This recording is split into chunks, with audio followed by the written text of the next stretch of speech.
আজকে যারা টেট উত্তীর্ণ নয় তাদের ওই হাইকোর্টে গেলে দেখা যাবে যারা প্রশ্নমূল মামলার সঙ্গে যুক্ত আছে। হাইকোর্টে যারা প্রশ্নমূল মামলার সঙ্গে যুক্ত আছে তাদের দেখলে বোঝা যাবে যে টেট পাসটা কতটাই দরকার।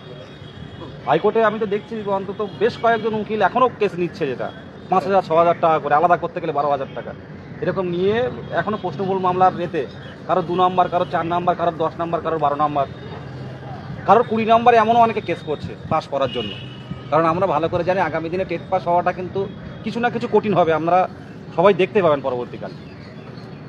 এবং টেট উত্তীর্ণরা এখনও ঘুম ভাঙছে না। বিভিন্ন যেহেতু এই ওবিসি সমস্যা বা এই নিয়োগে দেরি হচ্ছে বলে অনেকের বিভিন্ন পেশায় ঢুকে গেছে, কিন্তু লক্ষ্য কিন্তু দিনের শেষে সবাই একই। এই ভিডিও থেকে শুরু করে ফেসবুকে ভিউ দেখলে বোঝা যায় যে এক শ্রেণীর মানুষ কিন্তু দেখছে, তারা কিন্তু টেট উত্তীর্ণ, সাধারণ মানুষ কিন্তু খুব কমই আছে এর মধ্যে। তো সেই জায়গায় উত্তর 24 পরগনার মতো একটা বড় জেলা এই অবস্থা, কিছু বলার নেই। নিয়োগের বিষয়টা দেখো, আমরা এই গত 3 দিন যেভাবে কলকাতায় আন্দোলন করেছি, বেকার মেলা থেকে কালী মাখা থেকে শুরু করে বিভিন্নভাবে কর্মসূচি নিয়েছি যেটা মুখ্যমন্ত্রীর দৃষ্টি আকর্ষণের জন্য, সেগুলো কিন্তু মুখ্যমন্ত্রীর দৃষ্টি আকর্ষণ অবশ্যই হয়েছে।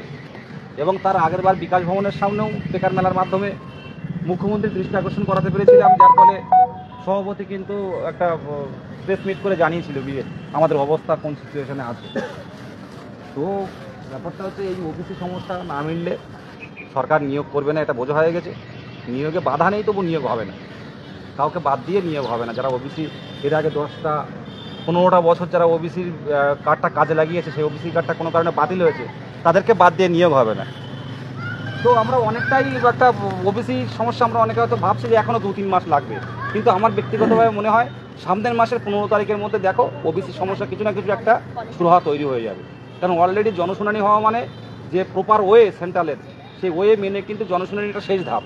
এবার এই শুনানির সব কিছু ডকুমেন্টস কিন্তু চলে যাবে সরকারের কাছে, এটা সম্পূর্ণ একটা কমিশন থেকে করছে। ওবিসি নিয়ে সামনের মাসের 15 তারিখের মধ্যে আমি ভাবছি কিছুটা অন্তত কাস্ট বের করে দেবে।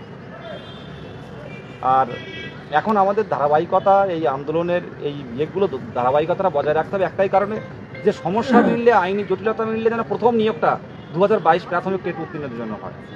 সভাপতির আলাদা করে কিছু বলার নেই, বারবার বলছেন মুখ্যমন্ত্রী বা শিক্ষা দপ্তর থেকে শূন্য পদ দিলেই আমি 3 মাসের মধ্যে কমপ্লিট করে দেবো।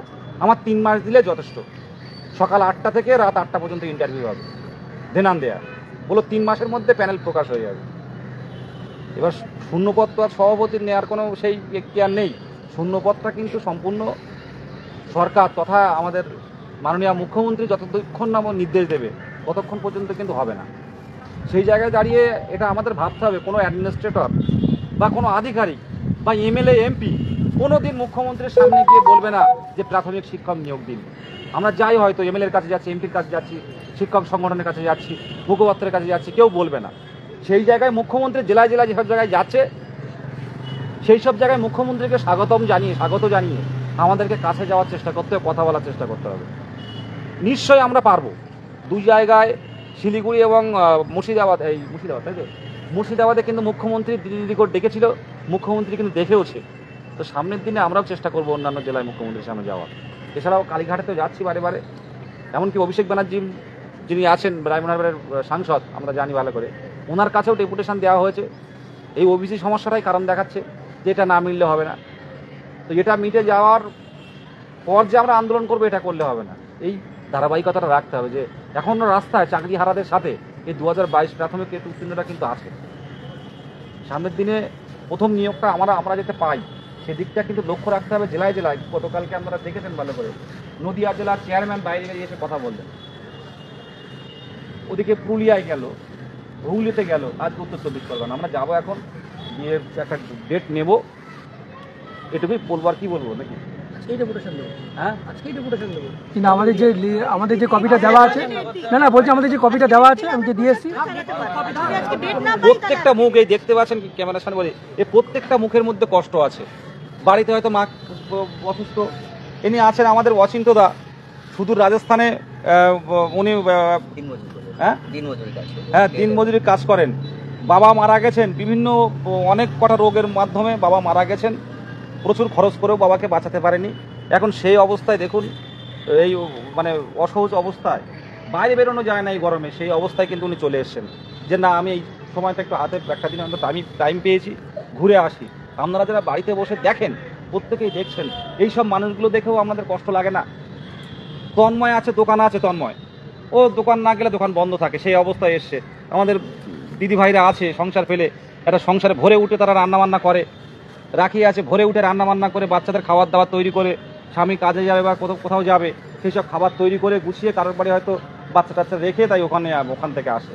কিন্তু আমরা ইয়াং ছেলে অনেকেই কিন্তু আমরা আসে না। বলো, এই জায়গাটা তৈরি করতে হবে। জায়গাটা না তৈরি করলে আজকে যদি আমরা আমাদের অবস্থান মানে কতজন টেট পাস সেটা যদি না তুলে ধরতে পারি, আজকে 52,000 টেট পাস বাদ দিয়ে যদি 35,000ই থাকে, 35,000 টেট পাস থাকলে 5,000 যদি প্রত্যেকবার পথে নামতো, নোটিফিকেশন আমরা পেতাম। 5,000 যদি নামতো বিকাশ ভবনের সাথে 5,000 গিয়ে দাঁড়াতো, নোটিফিকেশন কিন্তু আসতো। কিন্তু সেই জায়গাটা কিন্তু তৈরি হচ্ছে না। সবাই মিলে স্বতঃস্ফূর্তভাবে না নামলে, এটা নিজের লড়াই, নিজের মানে অনেকে আছে দূর দূর জেলায়, তারা কিন্তু কাউকে না জানিয়ে চলে আসে। এক শ্রেণীর মানুষ কিন্তু রক্ত তাদের গরম আছে যে আমাদের এই দীর্ঘদিন মা বাবার দিকে তাকাতে পারছি না। আর সবচেয়ে বড় কথা, আমাদের মা বাবার দিকেও আমরা তাকাতে পারি ভালো করে। যারা একটু বয়স হয়েছে, 22, 23, 24, 25 একরকম, কিন্তু যাদের 30-এর কাছাকাছি, 30-এর পেরিয়ে গিয়েছে, তাদের অবস্থাটা কী বলেন তো? যারা চাষি, নিজের কথা বাদ দিই, 40-এর কাছে যাবে। যারা চাষি, আমার বাবা যেমন বনে জঙ্গলে মাছ কাঁকড়া ধরে, এখন মধু কাটছে, মানে দেখলেও খারাপ লাগে এখনো। তো মধু খাওয়া আর কত বছর চাকরি করে এই সুমনদাকে আমি বলবো, সুমনদার বয়স 40-এর কাছাকাছি, আমি তো মরে গেছি। মা নেই বাবা নেই, মা নেই বাবা নেই, শুধু ভাই আরে যখন ফোন করি বলে আলু ভাতে খাচ্ছি, আলু ভাতে ভাত খাচ্ছি। বাজার করা বলতে গেলে আলু লঙ্কা আর পেঁয়াজ, আলু ভাতে খাচ্ছি, পেঁয়াজ খাই।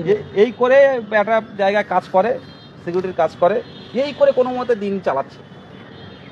আজকে দীর্ঘদিন পর একটা নিয়োগ যদি এত সময় লেগে যায়, সত্যি কথা বলতে কি আমরা কিন্তু এবার মরিয়া হয়ে না নামতে পারলে, কিন্তু যদি 2-2.5 মাসের মধ্যে যদি আমরা নোটিফিকেশন না আনতে পারি, এবছর কিন্তু শেষ হবে না। আর 8 মাস পর ভোট, আর এটা হচ্ছে অন্য ভোট না, কিন্তু এমপি ভোট নয়, কিন্তু এটা হচ্ছে একটা রাজ্য বিধানসভা ভোট, মানে রাজ্যে মুখ্যমন্ত্রী কে হবে, সবাই কিন্তু লেগে থাকবে। ওই তো বলেছে যে তারপরে নিয়োগ হবে 1 লক্ষ। আরে ওই যে আর দিদি সামনের দিনে আন্দোলন নয়, সামনের দিনে প্রতিরোধে নামবো।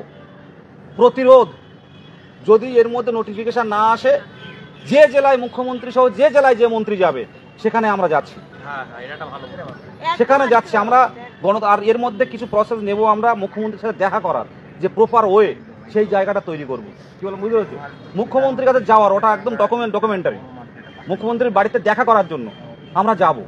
আমরা বারবার এই ফেসবুক থেকে বিভিন্ন জায়গায় তুলে ধরি, আমরা বলি যে সরকার গঠন হয় কি কারণে, আমরা পাশে না থাকলে, প্রত্যেকে কিন্তু এই সরকারের পাশে ছিলাম, তাই সরকার নির্বাচিত হয়েছে। তাহলে সেই সরকারের দায়িত্বের মধ্যে পড়ে এদের কাজ দেওয়াটা। অনেকে বলে যে আপনি সরকারের পাশে, প্রত্যেকেই দেখুন সরকারের পাশে না, তাহলে সরকার চেঞ্জ হয় কি করে? একটা সরকার থেকে আরেকটা সরকার কি করে আসলো? সেই সরকারের দায়িত্বের মধ্যে পড়ে না?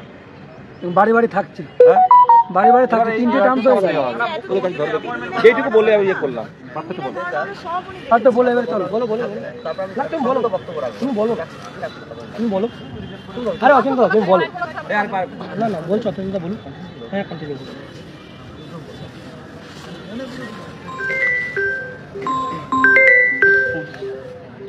কেটে দিয়ে দিচ্ছি বস্ত্র, গলায় ধ্বজা দেখে আপনারা বুঝতে পারছেন কি কঠিন পরিস্থিতিতে আমি আজকে আপনাদের সামনে এসে দাঁড়িয়েছি। আজকে আমার এই বার্তা শুধু টেট 22 উত্তীর্ণ প্রার্থীদের জন্য নয়, এই বার্তা সমগ্র পশ্চিমবঙ্গে ছাত্র যুব মেহনতি মানুষের জন্য। আজ সরকার পরিবর্তন হয়েছে আমরা জানি 2011, তারপর একের পর এক, যদি আমি বলি 2012 টেট হয়েছিল, আকণ্ঠ দুর্নীতি হয়েছিল, 2014 টেট হয়েছিল, আকণ্ঠ দুর্নীতি হয়েছিল। আমরা জানি আজ সুপ্রিম কোর্টে, হাইকোর্টে কিভাবে সরকার নাস্তানাবুদ হয়েছে। 2016তে SLST হয়েছিল, আজ 26,000 চাকরি বাতিল হয়েছে, যার একমাত্র দায় এই সরকারের। তারপর 2017তে যে টেট হয়েছে, এখনো সে বিষয় নিয়ে 32,000-এর মামলা ঝুলছে। আমরা জানি না প্রাইমারি তাদের ভাগ্যে কি আছে, কিন্তু একমাত্র যে স্বচ্ছ টেট হয়েছে 2022-এ, যার তিল পরিমাণ যেখানে কোনো দুর্নীতি নেই, তাহলে সরকার কেন আজ আমাদেরকে নিয়োগ দিচ্ছে না? তাহলে কি সরকার আমাদেরকে প্রশ্ন করতে বাধ্য করছে? সরকার কি আমাদেরকে বাধ্য করছে যে সরকারের যে দুর্নীতি সেটাকে আমরা আরো উন্মোচন করি? হয়তো সরকার চাইছে যে আমাদের নিয়োগ না দিয়ে ঘুরপথে আবার সেই দুর্নীতিবাজদের নিয়োগ দিতে। আমরা গায়ে আমাদের রক্ত থাকতে 2022 টেট উত্তীর্ণ প্রার্থীরা এই চক্রান্ত, এই ষড়যন্ত্র মেনে নেবে না। আজ আমি আমার পিতাকে হারিয়েছি। আমি একজন পরিযায়ী শ্রমিক। প্রত্যেকটা দিন আমি যেটুকু রোজগার করি, আমি আমার পিতা যে ক্যান্সার আক্রান্ত, তাকে আমি গত 17ই মে হারিয়েছি। বহু সংগ্রাম লড়াইয়ের পরেও আমি তাকে বাঁচাতে পারিনি। হয়তোবা আমার বাবা যদি বেঁচে থাকতেন, আমি এই লড়াইটাকে আরো দীর্ঘায়িত করতে পারতাম। কিন্তু আমরা চাই এই লড়াইকে দীর্ঘায়িত না করতে। আমার বাবার মতো আর হাজার লাখ পিতা যেন না চলে যায় বিনা চিকিৎসায়। আমি বলবো আমার বাবা বিনা চিকিৎসায় মারা গেছে, তার জন্য একমাত্র দায়ী এই সরকার। এই সরকারের জন্য যদি আমি সঠিক সময়ে আমি চাকরি পেতাম, তাহলে হয়তো আমাকে আজ এই অবস্থায় পথে দাঁড়াতে হতো না, আপনাদের সামনে নামতে হতো না। তাই আমি পশ্চিমবঙ্গের সমস্ত সাধারণ বুদ্ধিজীবীদের বলতে চাই, আজকে কোথায় আপনারা? কেন আপনারা পথে নামছেন না 2022-এর মতো স্বচ্ছভাবে উত্তীর্ণ প্রার্থীদের পাশে? আপনারা বিভিন্ন ইস্যুতে বিভিন্ন সময় পথে নেমেছেন। আপনারা পশ্চিমবঙ্গের সাধারণ মানুষকে পথ দেখিয়েছেন। What Bengal's things today, India things tomorrow. আজ তাহলে সেই বাংলার বুদ্ধিজীবীরা কোথায়? আজ আমার মতো লাখো সহস্র ছেলেরা পথে, যাদের বাবার চিকিৎসার জন্য পয়সা নেই, যাদের মায়ের চিকিৎসার জন্য পয়সা নেই, যাদের ভাই বোনকে পড়ানোর পয়সা নেই, দুমুটো খাওয়ার তাদের mouth ends at the end of the day, সেইটুকু তাদের সামর্থ্য নেই, তাহলে সরকার তাদের কি নৈতিক দায় বর্তায় না এই শিক্ষিত ছেলে মেয়েদেরকে দিশা দেখানো? সমাজ পরিবর্তন করার কারিগর যারা, তারা আজ পথে। সমাজ পরিবর্তন করার কারিগর যারা, তারা আজ ভুল লুণ্ঠিত, তারা পুলিশের ভারী জুতোর তলায় পদদলিত। আমি আমার এই বক্তব্যের মাধ্যমে বলতে চাই, এই বক্তব্য শুধু আমার বক্তব্য নয়, এই বক্তব্য পশ্চিমবঙ্গের সমস্ত বেকার যুবক যুবতীদের বক্তব্য। আমি এটুকুই বলতে চাই সংক্ষেপে, আদিম হিংস্র মানবিকতার যদি আমি কেউ হই, স্বজন হারানো চিতায় তোদের চিতা আমি তুলবই। এই সরকারকে আমি চ্যালেঞ্জ দিয়ে গেলাম, আমার মতো হাজার লক্ষ প্রার্থী, হাজার লক্ষ লক্ষ যুবক যুবতী পথে নামবে। যদি আমার ভাগ্যের পরিবর্তন না হয়, আমাদের ভাগ্যের পরিবর্তন না হয়, এই সরকারকে আমরা পরিবর্তন করে ছাড়বো। আমি এই বক্তব্যের মাধ্যমে আমি শেষ করছি। আমি চাই এই বক্তব্য 14 তলা, নবান্নের 14 তলায় পৌঁছাক, মাননীয়াকে জানাক আমরা পাশে ছিলাম, তাই তিনি ওখানে বসে আছেন। আমরা আর পাশে থাকবো না, আমরা চোখে চোখ রেখে আমরা লড়াই করব, কাঁধে কাঁধ রেখে আমরা লড়াই করব।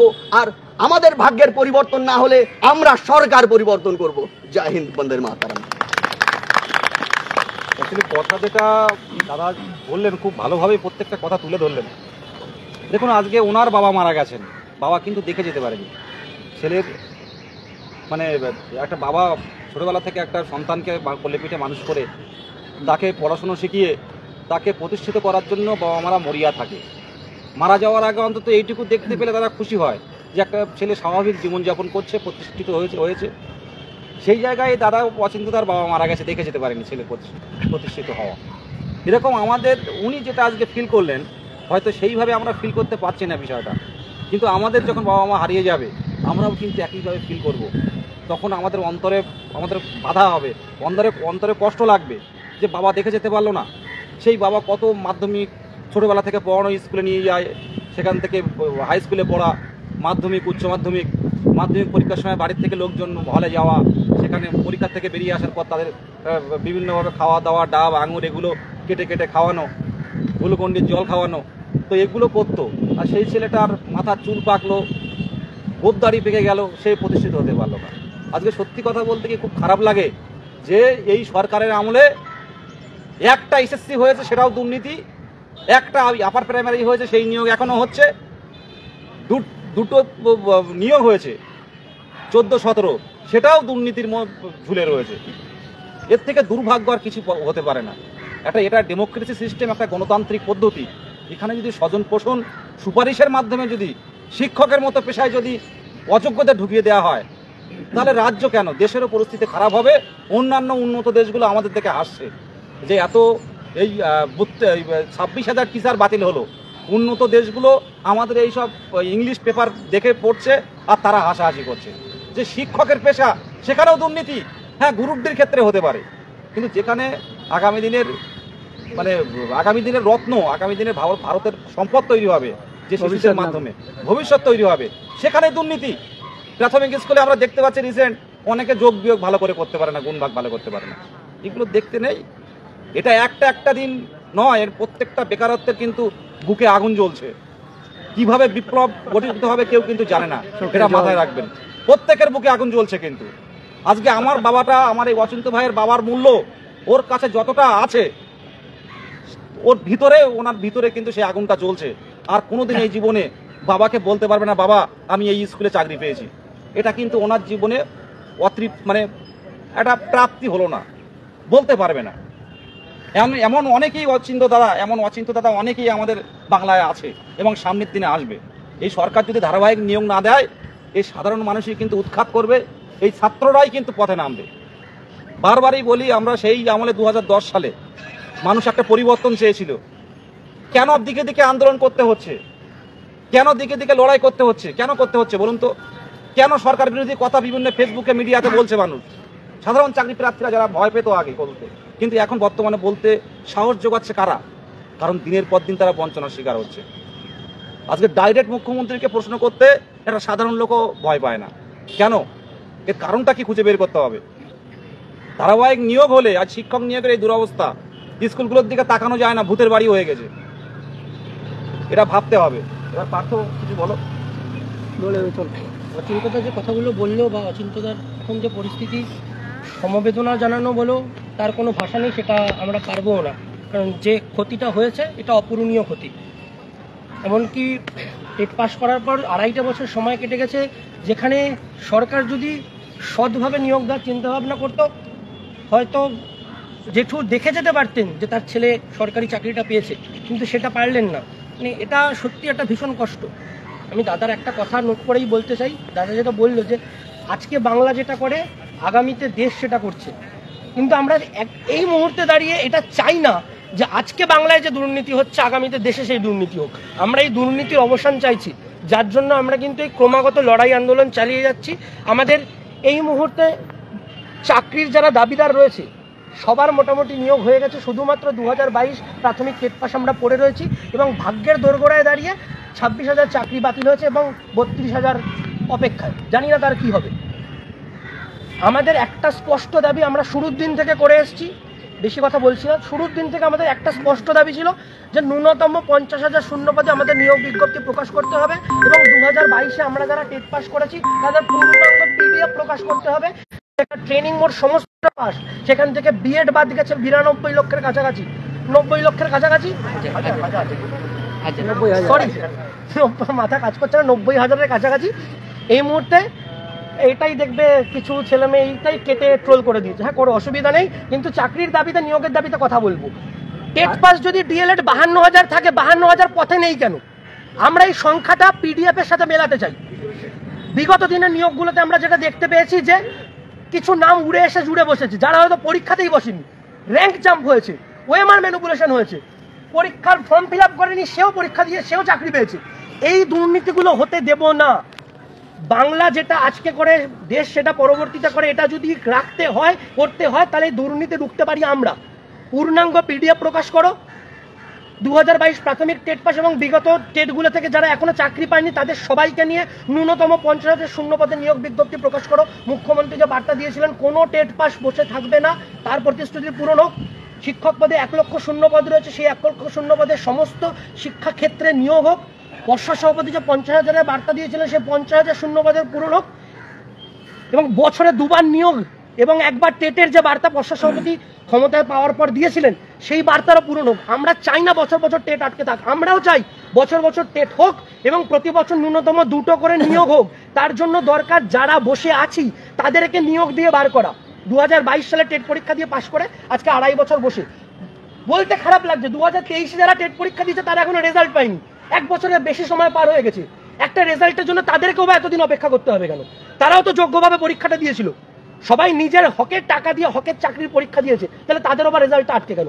আমাদের 2.5 বছর নিয়োগ আটকে, তাদের 1 বছর রেজাল্ট আটকে। আমরা চাই পুরোটার অবসান হোক, সমস্ত টেট পাসদের নিয়োগ হোক এবং প্রত্যেকটা জেলা যেন সুস্থভাবে কত পর্যাপ্ত শূন্যপদ আছে সেটা জানায়। 5ম শ্রেণী যুক্ত করার জন্য আমরা যে লড়াইটা করেছি সেই লড়াইতে কত স্কুলে 5ম শ্রেণী যুক্ত হয়েছে এবং কতগুলোতে ঠিকঠাকভাবে ক্লাস হচ্ছে তার একটা পূর্ণাঙ্গ তালিকা প্রত্যেকটা জেলা ডিপিএসসি থেকে প্রকাশ করুক। এবং সম্প্রতি যে আপার প্রাইমারি নিয়োগ হয়েছে সেই আপার প্রাইমারিতে প্রাইমারি থেকে কারা কারা ছেড়ে গিয়ে জয়েন করেছেন তার একটা নিয়োগ, তার একটা লিস্ট আমাদের প্রত্যেকটা ডিপিএসসি প্রকাশ করুক। এই দুর্নীতিগুলো বন্ধ করতে গেলে এই তথ্যগুলো আমাদের হাতে দরকার। তার জন্য আমরা প্রত্যেকটা ডিপিএসসিতে যাচ্ছি, অভিযান করছি, ডেপুটেশন দিচ্ছি, আরটিআইতে অফিসিয়াল ডকুমেন্ট চাইছি। আমরা আজকে উত্তর 24 পরগনা ডিপিএসসিতে যাব। অনেক টালবাহানা হয়েছে একটা সামান্য ডেপুটেশনের ডেট নিয়ে, আমরা শান্তিপূর্ণভাবে সমস্তটা চেয়েছিলাম কিন্তু ডিপিএসসি থেকে সেটা করতে দেওয়া হয়নি। তাই আমরা আজকে একত্রিত হয়েছি, সবাই মিলে একসাথে যাব, গিয়ে জানতে চাইবো যে ডিপিএসসি কেন আমাদের সাথে সহযোগিতা করছে না। এটুকুই বললাম।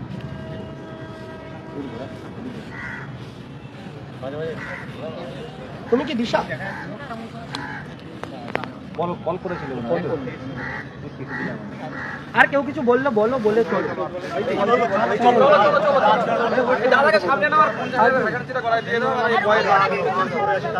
আচ্ছা এখান থেকে স্লোগান দিয়ে যাচ্ছে না, আমরা একবার ওইখানেই যাচ্ছি, এমনি নর্মালি হেঁটে চলো,